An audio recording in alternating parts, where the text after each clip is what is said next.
이제 얼마 후면 우리 중고등학생들 중간고사 시험이 시작이 됩니다.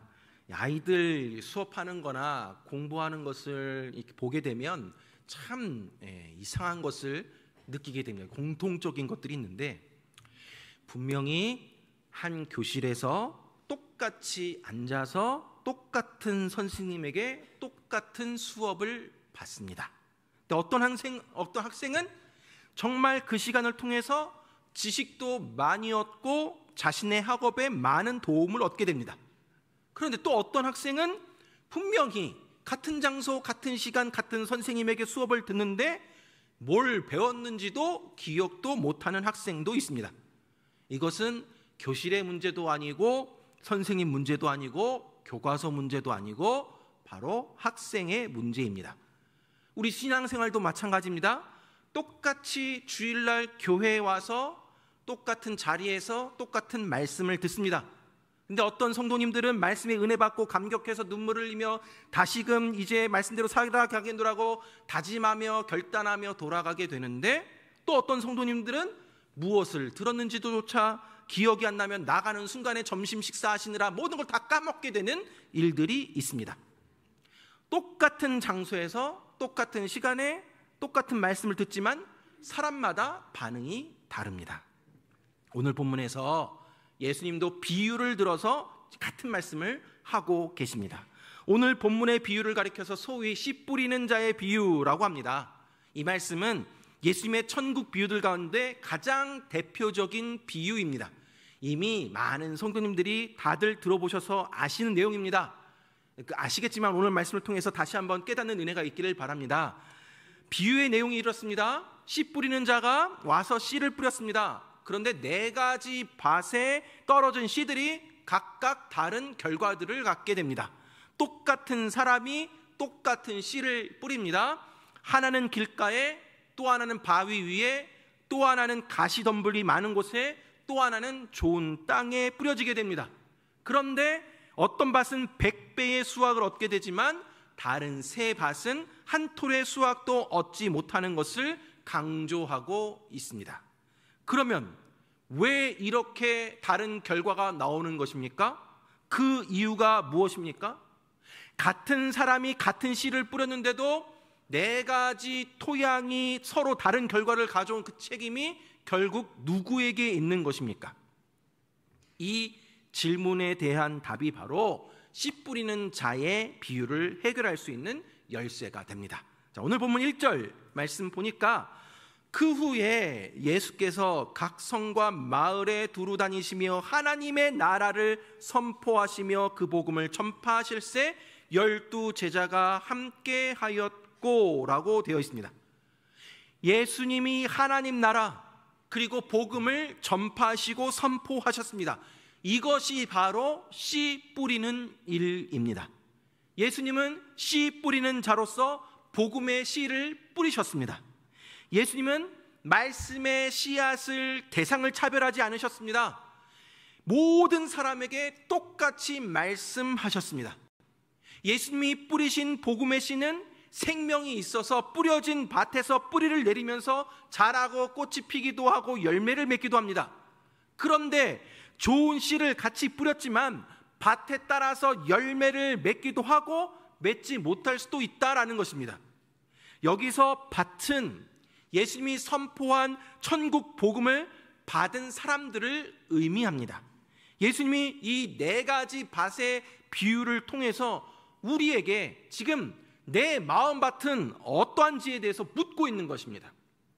말씀을 받는 내가 나의 마음밭이 중요하다는 것을 일깨워주고 있는 것입니다. 오늘 본문의 4가지 밭의 비유를 살펴보면서 지금 나의 밭은 어떠한지 점검해 보시기 바랍니다. 자, 첫째로 길가입니다.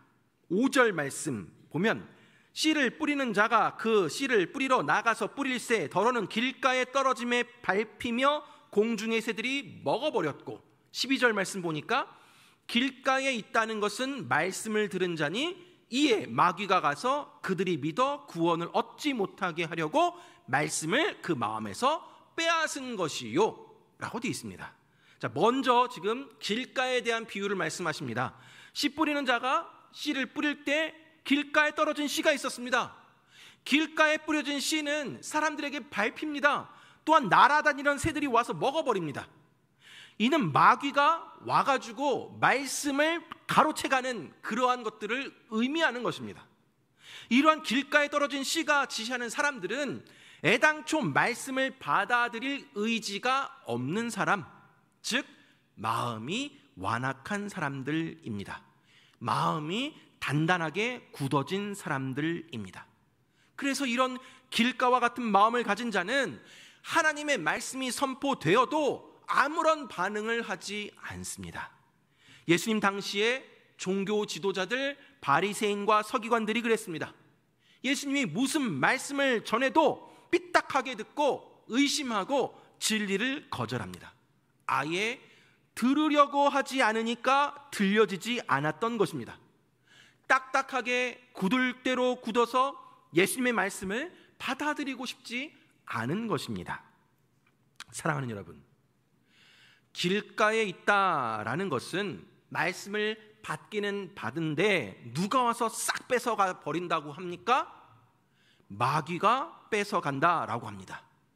여러분, 말씀이 전파가 될 때에 성령님께서 일하십니다. 역사하십니다. 그런데 동일하게 그 순간에 마귀도 일합니다. 뭐 하려고요? 뿌려진 말씀의 씨를 뺏어가기 위해서 마귀가 지금도 휘젓고 다니는 것입니다. 어디에? 우리 마음에. 말씀을 듣는 내 마음을 휘저어버립니다. 지난주에 말씀드렸듯이 온갖 선입견과 편견과 고정관념을 가지고 들은 말씀들을 다 튕겨내버리는 것입니다. 간혹 이런 경우가 있습니다. 누군가가 좋은 말을 합니다. 나에게 뼈가 되고 살이 되는 말을 해주었습니다. 그런데 그 말을 하는 사람이 내 마음에 안 드는 사람이기 때문에 그 말이 내 귀에, 내 마음에 새겨지지가 않습니다. 받아들이지를 않는 것입니다. 얼마나 불행한 일입니까? 어릴 때 여러분, 한창 사춘기 시절에 이제 반항한답시고 어머니가 정말 맛있게 차려놓는 밥을 딱 먹어라 라고 하는데 반항 섞인 목소리로 안 먹어 합니다. 그럼 누가 손해입니까? 안 먹는 자기가 손해입니다. 여러분, 좋은 말을 듣고 좋은 말 하는데 안 듣고 좋은 음식, 맛있는 음식 차려놓은데 안 먹는 사람, 그 사람이 손해인 것입니다. 예수님이 지금 그 말씀을 하고 계시는 것입니다. 사랑하는 여러분, 지금 이 순간에도 하나님의 말씀이 뿌려지고 있습니다. 그러나 내가 가진 선입관과 편견과 고정관념, 또 나에 대한 내 마음에 있는 온갖 부정적인 생각과 근심과 염려, 이런 것들이 내 마음을 굳게 만들어서 말씀이 내 마음에 들어가지 못하게 하고 있는지 여러분, 지금 여러분들의 마음을 점검해 보시기 바랍니다. 두 번째로 바위 위입니다. 6절 말씀 보니까 덜어는 바위 위에 떨어짐에 싹이 났다가 습기가 없으므로 말랐고, 13절 바위 위에 있다는 것은 말씀을 들을 때에 기쁨으로 받으나 뿌리가 없어 잠깐 믿다가 시련을 당할 때에 배반하는 자요 라고 되어 있습니다. 자, 이번에 씨는 바위 위에 떨어지기도 합니다. 바위라고 되어 있지만 바위 밑에 얕은 그런 토양을 의미합니다. 그러니까 씨가 어느 정도 뿌리를 내리지만 그 바위를 뚫지는 못하는 것입니다. 예수님이 이런 상태를 하나님의 말씀을 듣기는 듣지만 깊이가 얕은 상태이기 때문에 그런 얄팍한 상태를 말하고 있는 것입니다. 그들이 처음 말씀을 받을 때는 기쁨으로 받아들입니다. 근데 얕은 뿌리로 인해서 더 이상 그 뿌리가 들어가지 못하는 것입니다. 자라지 못하는 것입니다. 뿌리가 얕은 그들의 믿음이 결국엔 뜨거운 태양열과 같은 그런 시련과 문제들로 인해서 흔들려 버리고 또 다 타버리고 결국에는 어떻게 됩니까? 배반하게 된다라고 합니다. 사랑하는 여러분, 바위 위에 떨어졌다라는 것은 말씀을 들을 때 정말 기쁨으로 받긴 받는데 뿌리가 없는 겁니다. 때로 하나님 말씀을 듣고 기뻐하지만 감정적으로 충동적인 반응일 뿐이지 결코 우리의 몸과 마음이 잠길 정도로 하나님과의 그 시간을 충분히 갖지 못한다는 것입니다. 그저 일시적인 감정이나 충동적인 반응만 있을 뿐입니다. 그러니까 어떻습니까? 조금만 어려움이 닥치고 조금만 시련이 닥쳐도 그 앞에서 무너지게 됩니다. 말씀을 받긴 받았는데 신앙생활 하다 보니까 힘들어요. 어려워요. 그러니까 포기해버리고 도망가 버리는 것입니다. 하나님 살아계시다면서 왜 나에게 이런 시험 주는 거야? 왜 나만 이렇게 어렵게 하는 거야? 하나님 나를 사랑하는 친구 맞아? 그렇게 의심하면서 하나님을 떠나버리는 경우들이 있습니다. 나의 마음밭은 어떤지 돌아보시기 바랍니다. 세 번째, 가시떨기 속입니다. 7절, 더러는 가시떨기 속에 떨어짐에 가시가 함께 자라서 기운을 막았고, 14절, 가시떨기에 떨어졌다라는 것은 말씀을 들은 자이나 지내는 중 이생의 염려와 재물과 향락의 기운이 막혀 온전히 결실하지 못하는 자요 라고 되어 있습니다. 자, 세 번째 씨가 뿌려진 곳은 가시떨기 속입니다. 가시떨기에 떨어져도 씨가 뿌리를 내립니다. 그래서 자라기 시작합니다. 자라기 시작하는데 어느 정도 자라다 보니까 가시떨기가 막습니다. 세상의 염려, 재물, 향락의 기운이 막혀버려서 온전한 결실을 맺지 못하는 것입니다. 예수님은 이런 방해물들이 가시와 같다고 말합니다. 세 가지 예를 들어서 말씀하고 계십니다. 첫째가 이생의 염려입니다. 염려가 하나님이 우리에게 말씀하시는 것을 방해합니다. 기도는 하지만 염려 때문에 온전한 기도를 드리지 못합니다. 성경에서 수없이 수고하고 무거운 짐진 자들아 다 내게로 와라, 내가 너희를 쉬게 하리라.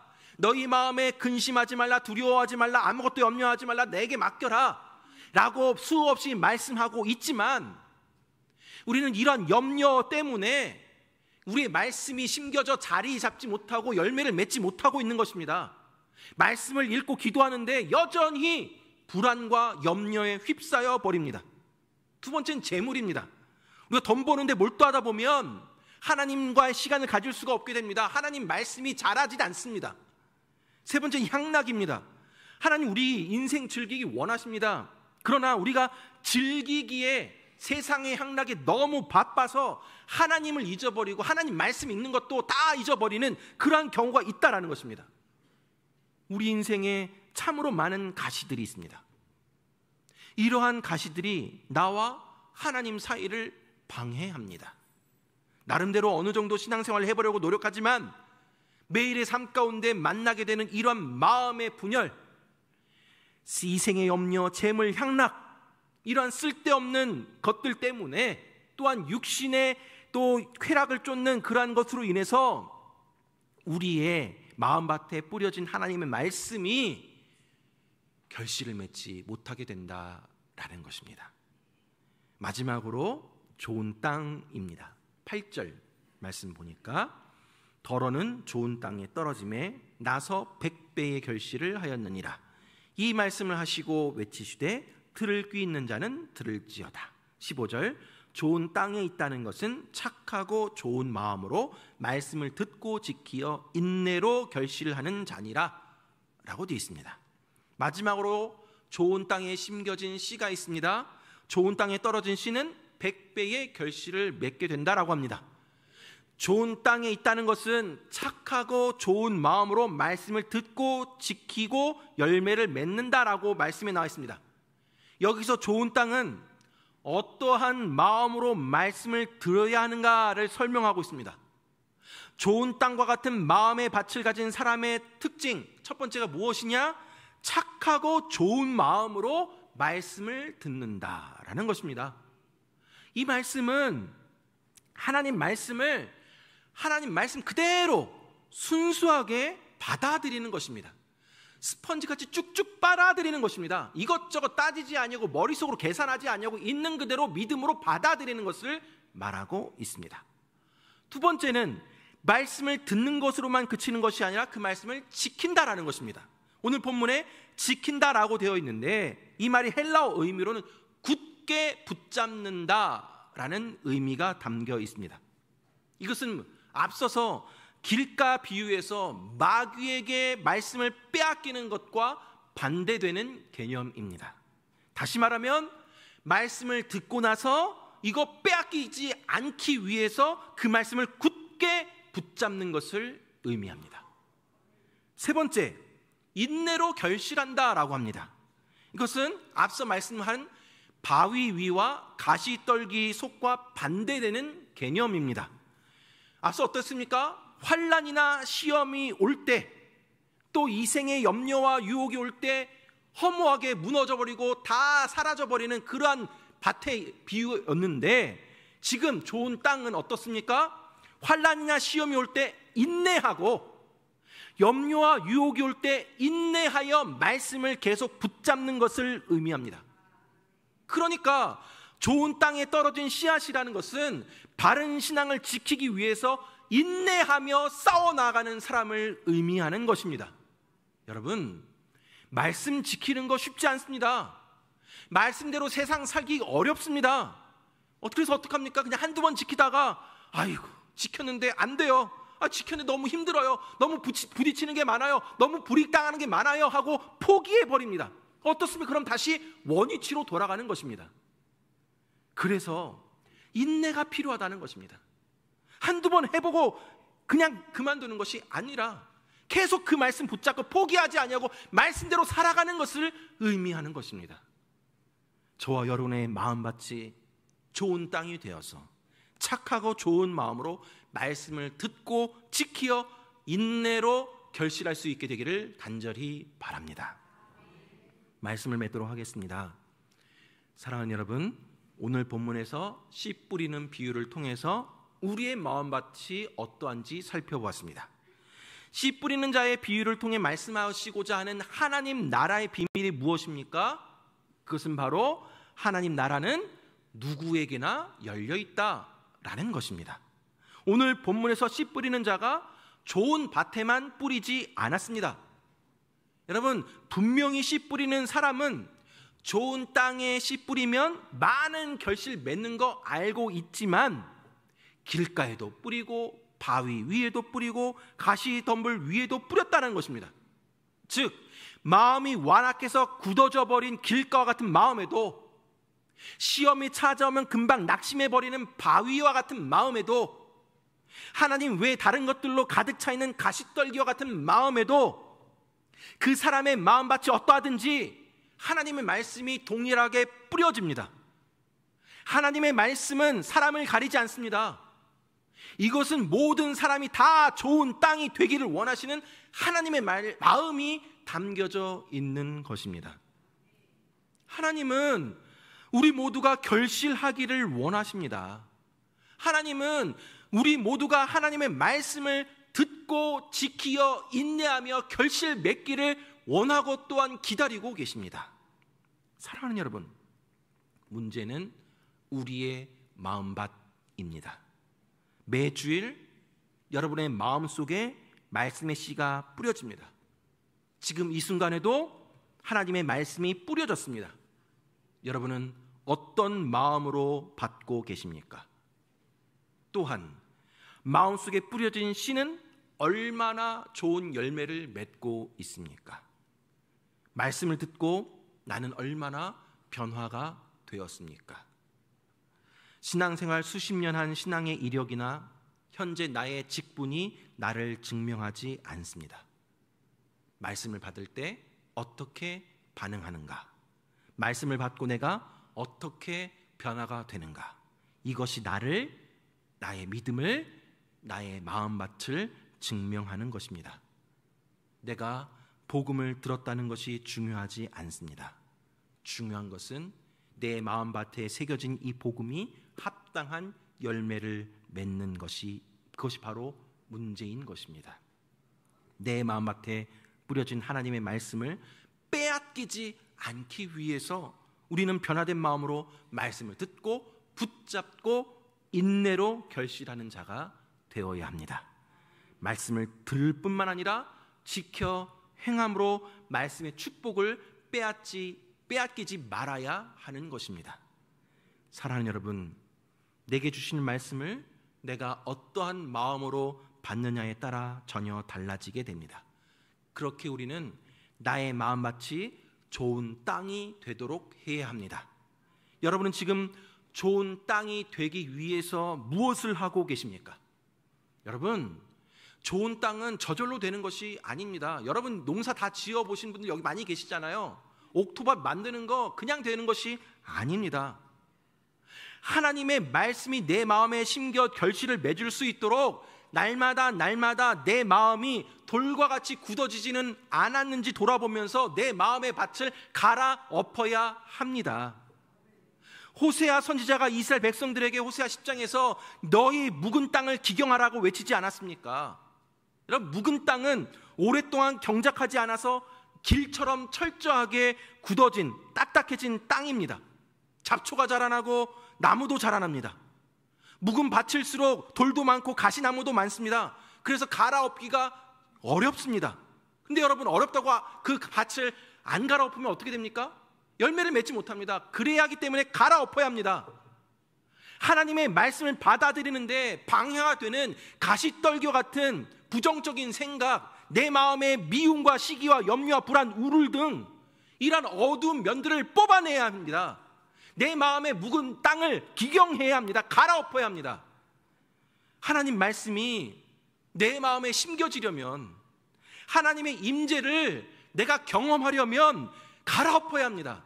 그대로 있어서는 안 됩니다. 여러분, 기도하실 때 여러분 스스로의 마음밭을 위해서 기도하십시오. 특별히 주일날 교회에 와서 예배를 시작하기 전에 이 자리에 앉아서 가만히 묵상하면서, 하나님, 오늘 목사님을 통해 선포되는 그 말씀이 나의 마음밭에 심겨지게 해달라고, 내 말씀, 그 말씀을 붙들게 해달라고, 그 말씀 붙잡고 인내하며 결심 맺는 삶이 되게 해달라고 기도하면서 예배를 드려야 하는 것입니다. 사랑하는 여러분, 말씀을 받는 내가 너무나도 중요합니다. 나의 마음밭이 중요합니다. 우리의 마음에 묵은 땅을 기경하여서 정말 저와 여러분의 마음밭이 부드럽게 되기를, 촉촉하게 되기를 간절히 바랍니다. 그리하여 하나님의 말씀이 선포될 때 이것저것 따지고 계산하는 것이 아니라 믿음으로 순수하게 아멘하며 받아들일 수 있게 되기를 바랍니다. 아울러 단순히 듣고 그치는 것이 아니라 삶 속에서 그 말씀을 지키며 인내로 결실할 수 있게 되기를 바랍니다.